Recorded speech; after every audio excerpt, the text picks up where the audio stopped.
కొంచెం మంది కింద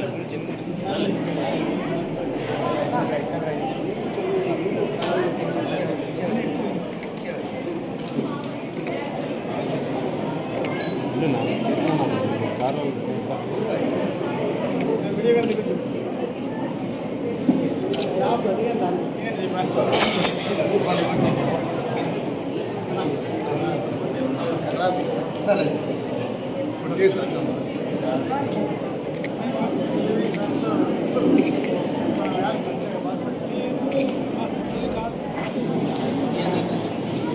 ఈ మెగా జాబ్ మేళా కార్యక్రమానికి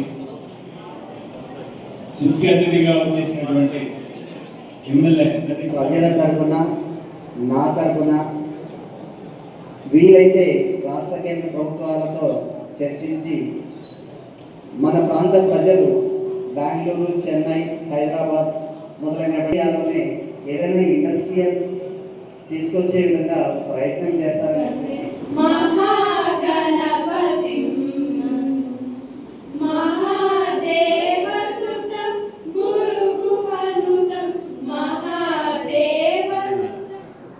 నూతన ప్రభుత్వం ఏదైతే కూటమి ప్రభుత్వం ఉందో ఎన్నికల సమయంలో ఇచ్చినటువంటి హామీ మేరకు యువ నాయకులు నారా లోకేష్ గారి ఆలోచన మేరకు రాష్ట్ర వ్యాప్తంగా కూడా నిరుద్యోగ యువతకు అవకాశాలు కల్పిస్తామని చెప్పి ఏదైతే మాట చెప్పినారో ఆ మాటలో భాగంగా ఈ రోజున నిరంతరం కూడా గడిచిన 9 నెలల్లో నాకు తెలిసి ఇది 4వ జాబ్ మేళా ఈ నియోజకవర్గంలో రాష్ట్ర ప్రభుత్వం తరఫున స్కిల్ డెవలప్మెంట్ కార్పొరేషన్ వారి ఆధ్వర్యంలో నిర్వహిస్తున్నటువంటి జాబ్ మేళాకు మొదటిగా అధ్యక్షత వహించినటువంటి స్థానిక ప్రిన్సిపల్ వెంకటరెడ్డి గారికి, అదేవిధంగా district skill development officer Harikrishna గారికి, వేదిక మీద ఉన్నటువంటి పెద్దలు స్థానిక ఆర్డీఓ శర్మ గారికి, అదేవిధంగా సోదరులు బ్లూ మూన్ విద్యా సంస్థల అధినేత ఎప్పుడు కూడా పిల్లలకు అవకాశాలు కల్పించాలనే ఆలోచనతోనే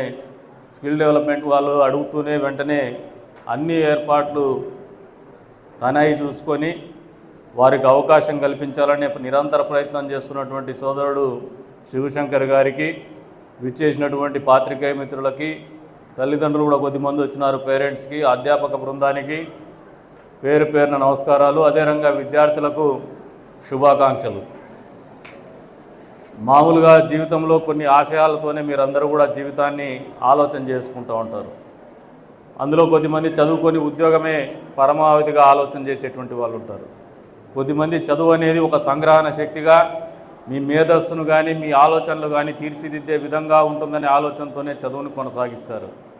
చాలామంది చదువుకోవడం అనేది జీవితంలో ఒక భాగము, స్టూడెంటింగ్ అనేది ఒక జీవితంలో ఒక భాగము. తర్వాత బాహ్య జీవితంలోకి అడుగుపెట్టేటువంటి క్రమంలో ఉద్యోగం అనేది ఎప్పుడు కూడా మానసికంగా బలంగా ఆత్మవిశ్వాసాన్ని పెంపొంచే విధంగా జీవితంలో ఆర్థిక స్థిరత్వాన్ని ఇచ్చే విధంగా ఉంటుంది. కాబట్టి మెజారిటీ పిల్లలు విద్యార్థులు ఎవరైతే ఉంటారో క్యాంపస్ ఇంటర్వ్యూలోనే సెలెక్ట్ అయ్యేసి అక్కడ నుంచి వేరియస్ లెవెల్లో మళ్ళీ వాళ్ళు ఎన్హాన్స్ చేసుకుంటూ వాళ్ళని వాళ్ళు ప్రమోట్ చేసుకుంటూ పోయేటువంటి పరిస్థితిలో ఉంటారు. కాబట్టి వారికి ఒక అవకాశం కల్పించాలనే ఆలోచనే ఈ ప్రభుత్వం యొక్క చిత్తశుద్ధిని తెలియజేస్తుందని చెప్పేసి కూడా మీకు అందరికీ కూడా తెలియజేస్తూ ఉన్నారు.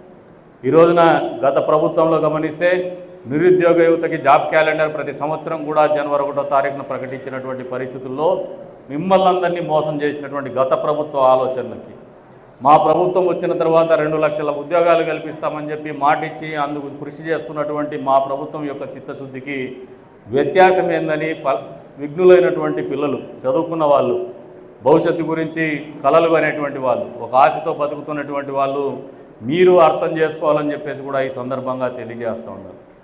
ఒక రకంగా రాజకీయాలు కానీ ప్రభుత్వ ఆలోచనలు కానీ ఈ రకంగా ఉంటే భవిష్యత్తులో మళ్ళీ దేశాన్ని కానీ రాష్ట్రాన్ని కానీ తీర్చిదిద్దేటువంటి శక్తి మీ చేతుల్లోనే ఉంటుంది. కాబట్టే ఈ కనీస బాధ్యతను కూడా మీరు స్వీకరించాలా, మీరు ఆలోచన చేయాలా అనే ఆలోచన కూడా మీకు చూపిస్తే ప్రయత్నమే నేను చేస్తూ ఉంటాను.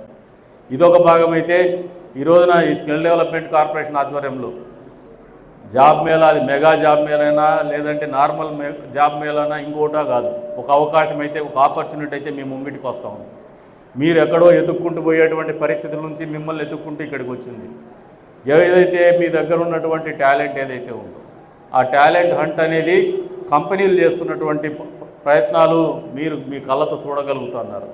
ఇటువంటి అవకాశాలని మలుచుకోవడంలోనే మీ యొక్క తెలివితేటలు కానీ మీ భవిష్యత్తు ప్రణాళికలు కానీ రూపకల్పన చేసేటువంటి పరిస్థితుల్లోకి మిమ్మల్ని తీసుకుపోతాయని చెప్పేసి వాస్తవ రూపంలో ఆలోచన చేయమని చెప్పేసి కోరుతూ ఉన్నారు.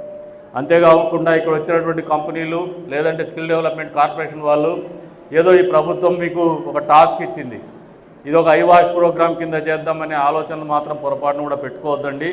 ఇక్కడ ఉన్నటువంటి పిల్లలంతా మన పిల్లలు, మన దేశ సంపద, మన రాష్ట్ర సంపద. ఈ సంపదని సరైనటువంటి దిశలో పెంపొందించుకోవడము, పెంచి పోషించడము మనందరి బాధ్యత అనేది మీరు గుర్తుపెట్టుకోమని చెప్పేసి తెలియజేస్తూ ఉన్నాను. అంతేకాకుండా ఈ రోజున వస్తున్నటువంటి అవకాశాలు బ్రహ్మాండంగా ఫస్ట్ స్టెప్లోనే మీరు జీతము తక్కువ ఎక్కువ అని ఆలోచన చేసుకుండా convert it into proper food step, మొదటి అడుగు కింద ఆలోచనగా మీరు మలుచుకోండి. ఈ మొదటి అడుగుని వేసిన తర్వాత అవకాశాలు అనేది మెరుగుపరచుకోవడంలో మీకు ఈ మొదటి అడుగు అనేది ప్రధాన భూమిక పోషిస్తుందనే ఆలోచన కూడా మీరు అలవర్చుకోండి అని చెప్పేసి కూడా మీకు ఈ సందర్భంగా తెలియజేస్తా ఉన్నాను. చాలామంది అర్థం కాకుండా జీతం తక్కువ ఇంకోటో అని ఆలోచన చేస్తారు. ఏదో ఒకటైతే పని అయితే ప్రీ ఆక్యుపైడ్ అయితే మనిషి ఉండాల. ప్రీ ఆక్యుపైడ్ లేకుండా పోతే ఏమవుతుందంటే slowly you will start losing your confidence. మీ ఆత్మవిశ్వాసం సన్నగిల్లేటువంటి పరిస్థితిలోకి మీరు పోతారు. ఎప్పుడైతే మీరు డబ్బు పోగొట్టుకున్నా మళ్ళీ సంపాదించుకోగలరేం, కానీ క్యారెక్టర్ పోగొట్టుకుంటే లేదంటే ఆత్మవిశ్వాసాన్ని పోగొట్టుకుంటే మీ తల్లిదండ్రులకు సమాజానికి కూడా బరువు అవుతారనేది వాస్తవమని మీరు గ్రహించుకోమంటాడంత. కాబట్టి ఏ చిన్న అవకాశం వచ్చినా దాన్ని మలుచుకోవడంలో చిన్నదా పెద్దదాన్ని ఆలోచన చేసుకోకుండా ఒక అడుగు ముందుకేసి మళ్ళీ మీ జీవితాశయం ఏదైతే ఉందో పెద్ద ఆశయాలు పెట్టుకుంటారు. ఆ ఆశయ రూపకల్పనలో కానీ ఆశయాల్ని సాధించుకోవడంలో కానీ ఈ మొదటి అడుగుని వినియోగించుకోండి, మీ ఆత్మవిశ్వాసాన్ని పెంపొందించుకునే దిశగా అని చెప్పేసి కూడా తెలియజేసుకుంటూ ఎప్పుడు కూడా ఇటువంటి అవకాశాలు పదే మా ప్రభుత్వం ఉన్న రోజులు మీకు కల్పిస్తూనే ఉంటాం.